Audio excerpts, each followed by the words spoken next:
Get this and get it straight. Crime is a sucker's road, and those who travel it wind up in the gutter, the prison, or the grave. This one started with a wreck and turned into a double murder, over $75,000 worth of glitter that nobody got in the end.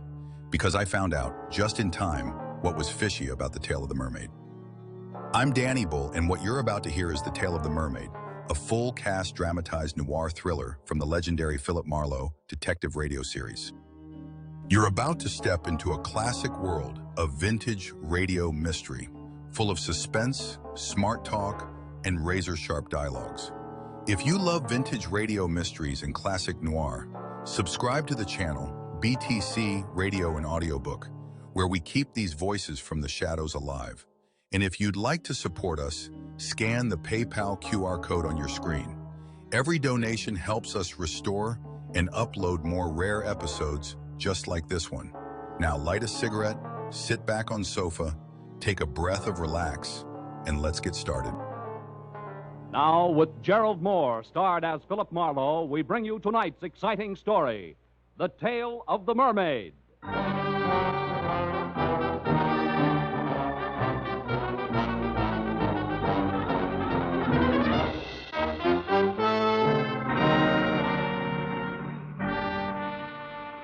At 9:30, I was still in my office, tucking in the loose ends on a report, while I listened with half an ear to the fabric of city sounds rising from the street below. Fabric ripped suddenly by tires clawing concrete. The shattering crash that followed brought me to my feet. It was a traffic accident, and a bad one. I ran to the window, but it had happened around the corner out of sight from my office. So I watched others run for it and remembered grimly that every 30 seconds, somewhere in the country, a thing like that happened. And 1 out of every 16 minutes was fatal. I wondered who had been chewed up in a chromium meat grinder this time as I listened to first the police, then the emergency ambulance, and finally the scavenger truck cleaned the wreck off the street. After that, I went back to my report again and tried to forget about it. But an hour later, that same accident came back into my office. Mr. Marlowe. Yeah? This is Corey Riggs. Yes, Miss Riggs? I'm a nurse at the Warwick Emergency Hospital. Uh-huh. About an hour ago, a man named Stanley Ott was brought in, and he's been calling for you. For me? He was badly injured in an automobile accident on Cahuenga on his way to your office. Wait a minute, who did you say this was? I'm the nurse assigned to Mr. Ott at the hospital. I just got off duty, and I had to wait until I was relieved before I could call you. I see. Well, look, Miss Riggs, I'd like to help in any way I can, but it's 9:30... Mr. Marlowe, Mr. Ott gave me $250 and told me to call you. Yeah, I know, but And he said that I should give you $200 and keep the $50 for myself. Oh, fine. Now I get clients by proxy. I beg your pardon? Nothing. I'll be right over, Miss Riggs.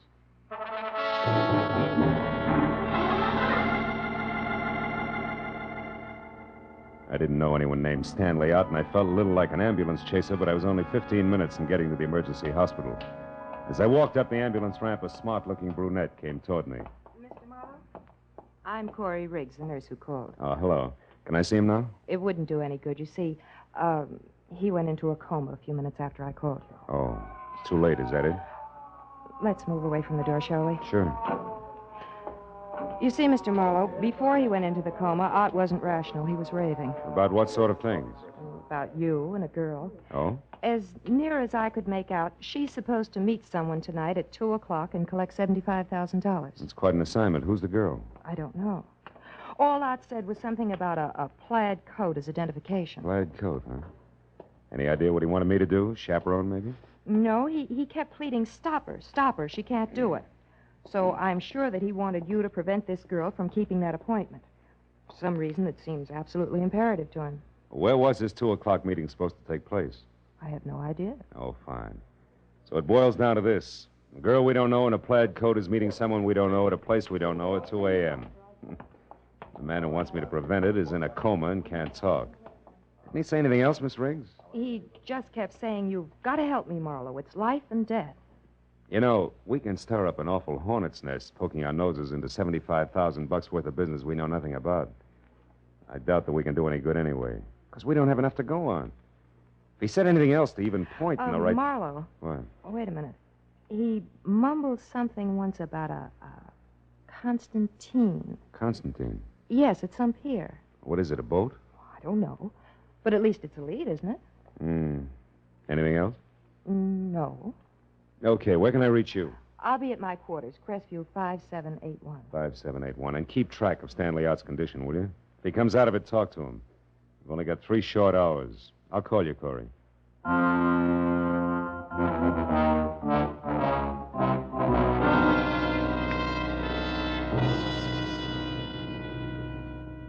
I felt a little weird as I left the hospital because I was traveling on strictly second-hand information as to what had gone on in a delirious mind. But in spite of that, there was still enough coherence in what Corey Riggs told me to make a case. My first stop was a phone booth and a call to the police, where I found out from the accident report that Stanley Out was 30, unmarried, small-time lawyer, and an L.A. resident with a clean police record. My next call was the harbor master's office at San Pedro. Constantine? No, don't remember no vessel by that name, sonny. Just a minute, I'll look her up in the registry. Let's see, Constantine. Only one listed is a 4-masted schooner sunk off Pirates Point near Monterey in 1870. A little before my time. Not the one, eh? Not the one. So I tried the Coast Guard. No fishing boat called Constantine on this coast, mister. That was followed by a check of Yacht Harbor at Long Beach, negative. And a call to the pleasure boat anchorage at Santa Monica. No Constantine registered here, sir. After that, a long, futile reconnaissance of the waterfront from one end to the other. It left me 1 solid hour later out at the end of a tottering, almost abandoned concessions pier in Venice, swearing in blind frustration at the black, seething ocean below. I was licked. You ain't thinking of jumping in, are you, pal? Hey, you look like you lost your best friend. I did, Buster. Me. I was sunk with the Constantine in 1870. Constantine? You know him, too, huh? Him? Yeah. You mean Constantine's a guy? Sure, pal. There's a shack there. Wait till the beacon light comes around again. You see? See that? Well, I'll be. Prince Constantine Chevnov. Occultist, palmist, and medium. Personal consultant by appointment only. Yeah, but that's a fake. No fooling. All them guys. He owes everybody around, even to Ziggy, me. For $1, and that's something. But he's a genuine Russian prince. Hey, where you going? Have a look. Prince Constantine Chevnov could be my boy. He wouldn't want you nosing around here, pal. That's too bad. Does he live here? Yeah, in the back. He runs his pitch in the front where all them green curtains are. Uh-huh. Yeah. I suppose he always leaves his door unlocked, huh? Why? No. Hey, that's kind of funny. Yeah, I'll bet. There'll be a light switch here someplace. Oh, yeah. Now let's see what... Oh. Holy cats. Goodbye, mister. Goodbye.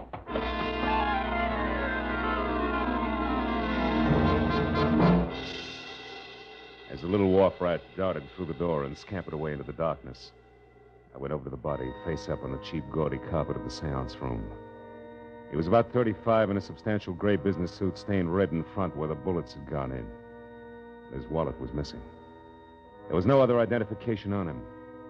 His gray, snap-brim hat was spilled a few feet away, so I picked it up to look for initials and found instead a small file card stuck into the sweatband. Typed at the top was the heading, The Mermaid. Owner Otis Van Owen, only relative Evelyn Van Owen, niece. Mermaid stolen November 12, 1948. Insurance paid in full. In ink, Van Owen died August 1949, and under that in pencil, Constantine Chevnov, Venice Pier, and Louis Paradise, 913 Seacrest Road, Pacific Palisades. It took 20 minutes to find 913 Seacrest. And when I stopped and got close enough of what I saw through an open window made Constantine trap I just left look as reliable as a post office by comparison. It was a miniature Egyptian temple, exotic and dainty, sickening lushness of red velvet and yellow silk. And in the center of the room was a bloated little man, balancing a long cigarette holder in one hand, while he simpered into a honey-colored French phone in the other. I moved up quietly until I could hear him. A sentimental agreement. That is right, Evelyn. Your Uncle Otis and I were the best of friends for years. Well, thank you, child. Where are you now? Oh, the servitor. Good, good. I advise you to stay there until a few minutes before 2, and you will not forget to wear a plaid coat, just to be sure I won't make a mistake. What is it, Bud? What? Sideshow? Hey. Careful now. Sudden noises like this gun going off upset Mr. Paradise. What do you find so interesting inside? Conversation. About the mermaid, probably. Uh-oh. Too bad you dropped that one, Bud, because I'd bump you for a nickel, say nothing to 75 G's. I don't talk things over with punks. I reserve it for the head man. Go do something about it. Okay, Bud, I will. Go on, move. Round to the door and inside. Mr. Paradise gets some kind of kick out of stepping on big guys like you. The gopher face shoved his automatic into the small of my back and marched me inside, where the air was thick with cheap incense. The bloated little king with a long cigarette holder had stepped out. But he came back fast when the gopher called him. Hey, Mr. Paradise. He stared at me from across the room, and his nostrils flared for an instant. And he simpered again and sidled toward me. The gopher dug at my spine with his gun. Well, now, what is this, Rudy? Snooper, Mr. Paradise. Caught him outside, peeking in the window. Oh, it is a bad night for snoopers. Who are you? Name's Marlowe. And the business? Snooping. He knows about the mermaid, Mr. Paradise. He does he? How much do you know? Speak up. She's got a fishtail instead of legs. You dare to joke? Don't Just stand here and take it, big man. You asked for it. Make a move and I'll drop you. I know what you are, Marlowe, but not how much you have found out. Now tell me, because the next time I slap you, it will carry more weight than my bare hand, I promise. You have company, Paradise. Should I get it? No, you keep this baboon under control, Rudy. I will answer the door. Oh, Prince, come in. Paradise, come in. Paradise, what do you Expecting mean? you. How far do you think you can go with my reputation? Do you want to get me hanged? Wife, what is the matter, Constantine? You are upset. Upset? I'm out of my mind. Oh, what a shock. And such a stupid thing for you to do. What are you raving about? He found that body on his front room floor, right, Constantine? Exactly. Precisely. And what is more, I did not put it there. Of all the places in the world, why did you pick this one? Paradise, who is this? This stranger here? If you would close your mouth and open your eyes more often, Prince Constantine, you would not be the nervous wreck you are. This is Mr. Marlowe, another snooper. Oh, another one. Paradise. Paradise, listen to me. It's better if we quit. It's better if we don't try it tonight. It's out of hand. I don't like it now. We should get away and come back next year and do it. You jellyfish, there is nothing to worry about now. Insurance investigators often work in pairs. Is that not so, Marlowe? It's your pitch, round man. You don't need any help from me. You are so right. Rudy and I caught the first at your place, Constantine. Now we have the second one here. That is all there are. The danger is over. It's clear sailing from now on. But what about that cadaver you had the audacity to leave lying in my seance room? What about that? Forgive me, Constantine. That was a necessity. I am sorry. Now listen. Hey, Rudy. Does this go on all the time? Yeah. Ain't it awful? And think of all the champagne, caviar, and buffalo stroganoff you can buy with the mermaid. I don't care. Just a bracelet, but at the same time, it is $75,000 worth of diamonds and platinum. Okay, Paradise. I trust you. Now, we go, huh? My, gnazdo. Yes, Prince. The gnazdo it is. And success. Hey, Mr. Paradise. What should I do with the big boy here? Yeah, you're kind of leaving a loose end around, aren't you, Fatty? If I had the time, Marlowe, I would beat the arrogance out of you a little chunk at a time. Rudy. Yeah? You've got no initiative, but you do have imagination. So use it. Goodbye, Marlowe.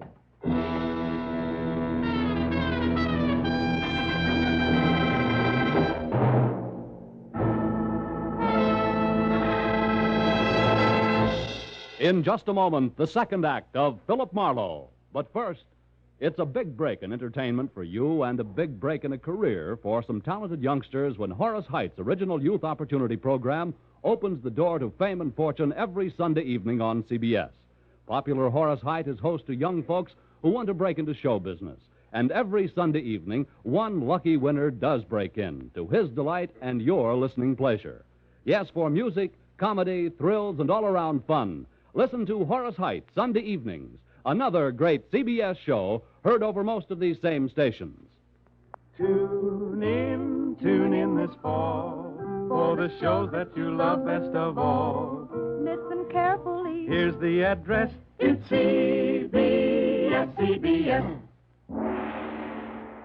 Now, with our star, Gerald Mohr, we return to the second act of Philip Marlowe and tonight's story, The Tale of the Mermaid.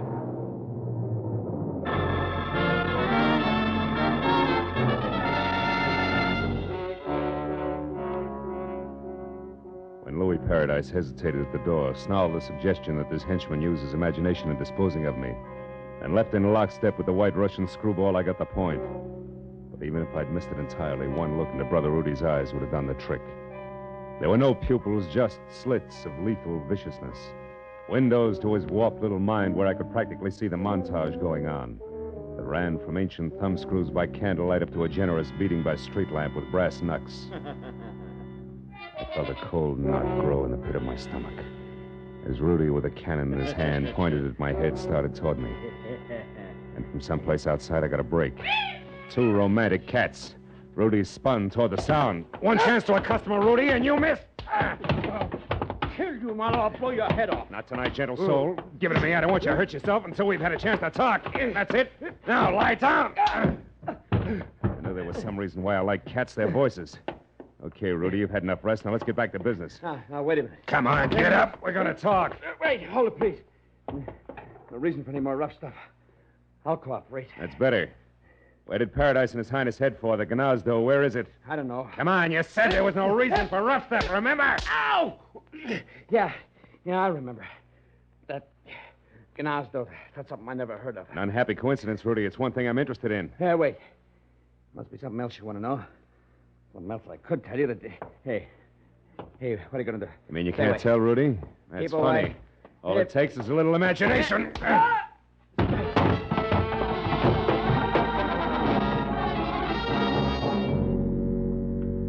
With Rudy out of the way, I started through the place looking for all-important answer to what was the Gnazdo. The 20 minutes of turning drawers and closets inside out revealed nothing more exciting than Louis Paradise's address book. First names only. And a picture of a girl named Toodles who belonged to the Roaring Twenties. And by this time should have caught a death of cold. His sister, no doubt. But no lead on the Gnazdo. So on the slim chance that my client Stanley Ott might already be back in this world and able to help, I got outside into my car and drove to the first drugstore where, after checking the phone books under everything from bars to bathhouses for a Gnazdo and getting no place, I called Corey Riggs at the nurse's home. No, Marlowe. Stanley Ott's still unconscious. I just talked to the night nurse on his floor. They expect him to come out of it soon.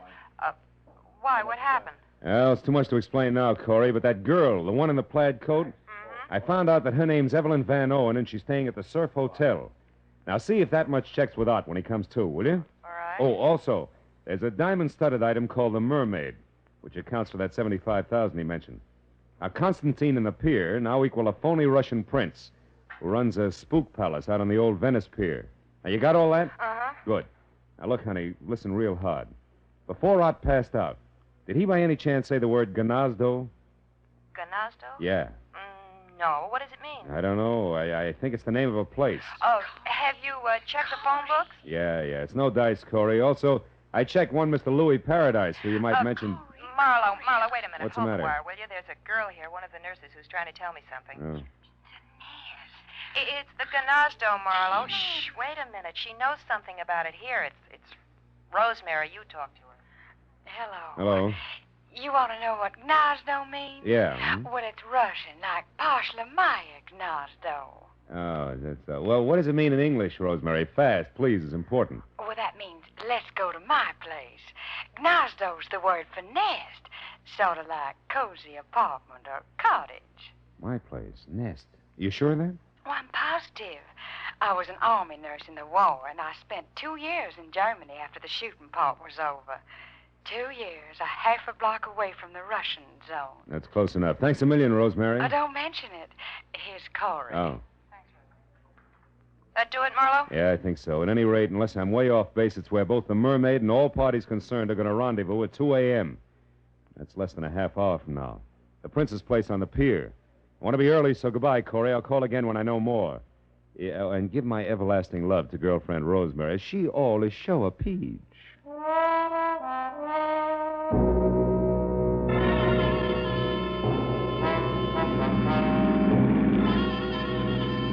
was still a few parts missing, the way there always are. As I drove fast for the old Venice Pier and added as I went along, it came out something like the team of Paradise and Prince Whatchamacallit ready, willing, and able to pay $75,000 for a piece of jewelry that one Evelyn Van Owen now owned. A mermaid, which, according to the data I'd found on the insurance man's body, had once been stolen from Evelyn's late uncle. But I left it there when my rearview mirror said a long gray sedan that had been tagging me discreetly for the last 3 blocks was now being indelicate about it and closing fast. The driver was old pal Rudy, and as he came abreast, he headed for me.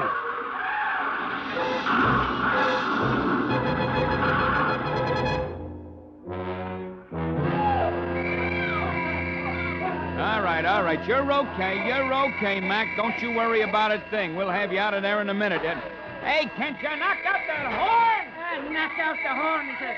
What do you think we're trying to do? It ain't so easy getting my hand past this printed hood, you know. Oh. Well, that's better.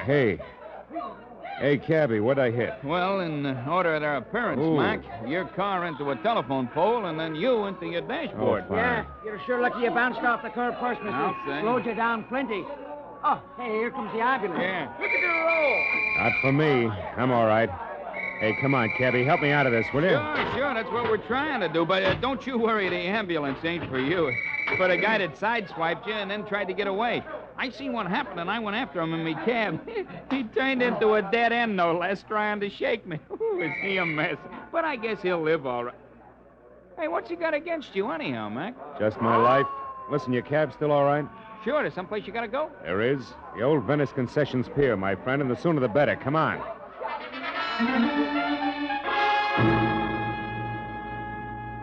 Maybe my head against the dashboard was exactly what I needed. Because right then and there, the method of Rudy's handiwork made me think of an angle that I'd neglected almost completely. My unconscious client had not wanted me to get the mermaid or the $75,000, but to stop Evelyn from keeping her rendezvous, which at this point I figured could mean but one thing. It was exactly 2 o'clock when the cab slammed to a stop near the pier.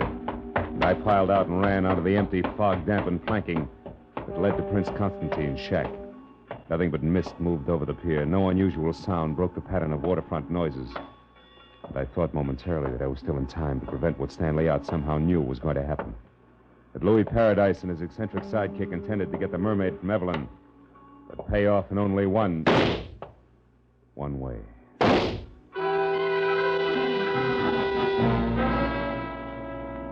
I ran to the rear of the shack on stilts and got close to the half-open door where I could see and hear and found out just what I'd expected.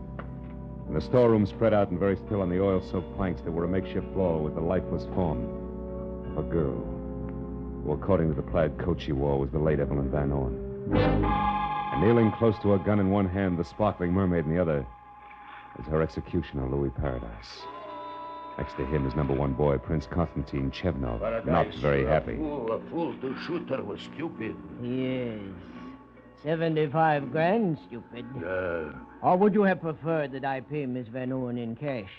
I had to kill her. Yes, Paradise, but the gun, so much noise. We can't afford to attract attention. With 2 corpses on hand, I should say not, Princey. Don't try it, Louis.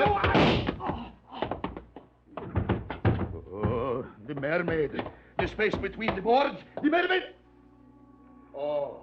It's in the water, Chevnov. Shame. Yeah. Yes, it's a shame. We did so much, worked so hard. Yeah, killed so often. Gonna run for it, Your Highness? Run? Nah. No, Paradise is dead there. Without Paradise, I am not so brave. I will do as you say. Keep quiet. Don't make a sound, Chevnov. We got company. Rudy, quiet! Pardon me. Can you please tell me where Louis Paradise can be found? It's Louis Paradise there. Who are you? Evelyn Van Owen. What? Evelyn. Van Owen? Oh. The woman who was supposed to sell the mermaid to Paradise? That's right. But on my way over here, just after I left my hotel, somebody struck me, knocked me out. Took my coat there and my purse and ran. Your purse with the mermaid, no doubt. Yes. And that, Miss Van Owen, makes this angle shooter here. Yeah. The very dead nurse, Corey Riggs. Let's get out of here.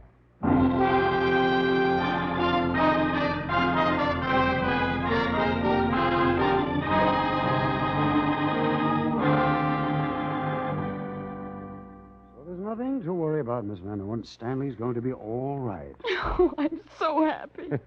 Why is it women always cry when they're so happy? Huh? I don't know, but it's effective. Well, I'll run along now. Goodbye. Bye, Doctor. Bye. You know, Mr. Marlowe, when I was in Stanley's room with the doctor, Stan said he didn't lose control of his car at all when he had that accident in front of your place. He was run off the road by a gray sedan, I know. Because I had the same treatment. It's one of Louis Paradise's henchmen, Rudy. Where's your car, honey? I'll walk you out. Oh, just outside the front door. Mm-hmm. Tell me, did I tell you why Rudy roughed him up? Yes, in a way. You see, I told Stanley about the deal with the Mermaid, and he thought it all sounded a little phony. Can't understand why. He's a lawyer, you know. Ah, legal type mind, yeah.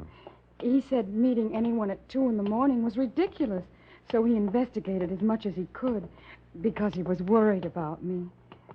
We're engaged, you know. No, I never would have guessed. And he found out that Mr. Paradise was a fence. And Stan said that probably he never intended to give me the $75,000 for the Mermaid at all. That they intended to kill me. Here we are.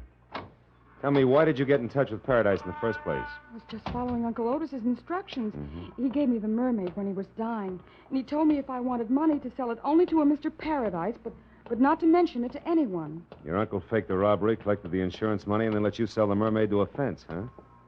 Just lucky for you that Nurse Corey Riggs was clever. She put together just enough of Otis's gibberish to know that there was something good to be had, and then got me to unravel it for her. And she got killed taking my place. When she tried to collect your $75,000. Yeah. Oh, here's my car. Well, Evelyn, for a little while, you were a rich woman. Now it's all gone. How do you feel? Well, I'm alive. And in love. Yes, well, that answers my question. Good night, baby. And good luck.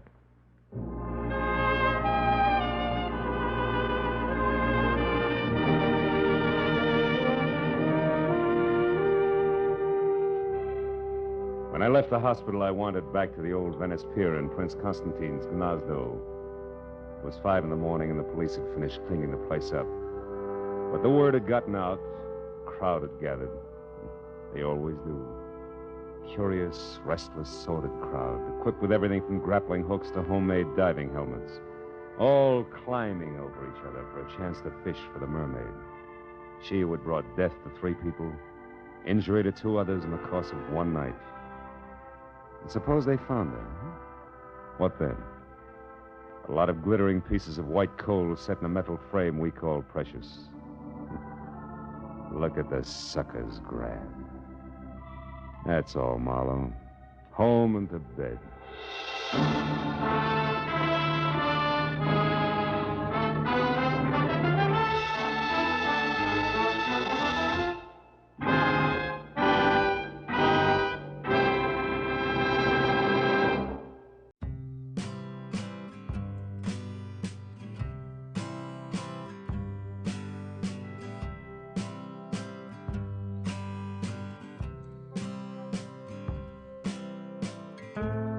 Throughout the week, BTC Radio and Audiobook channel brings you the best adventure mystery dramas on the air.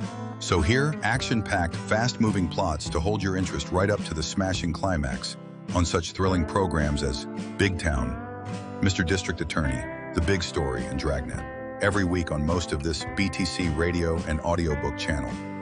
On Dragnet, you'll hear the documented cases from the Los Angeles police files. The Big Story brings you 2 tales from the front pages of America's newspapers. Mr. District Attorney, the champion of the people, takes you through an exciting episode in the conviction of a criminal. We have series of Philip Marlowe, Pat Novick, Boston Blackie, Nick Carter, and many more. So stay tuned. Do not forget to subscribe to our channel and press the like button. For daily update, click the bell icon for our latest post and new episode uploads. Please not forget to share with your friends and family. And if you'd like to support us, scan the PayPal QR code on your screen. Every donation helps us restore and upload more rare episodes just like this one.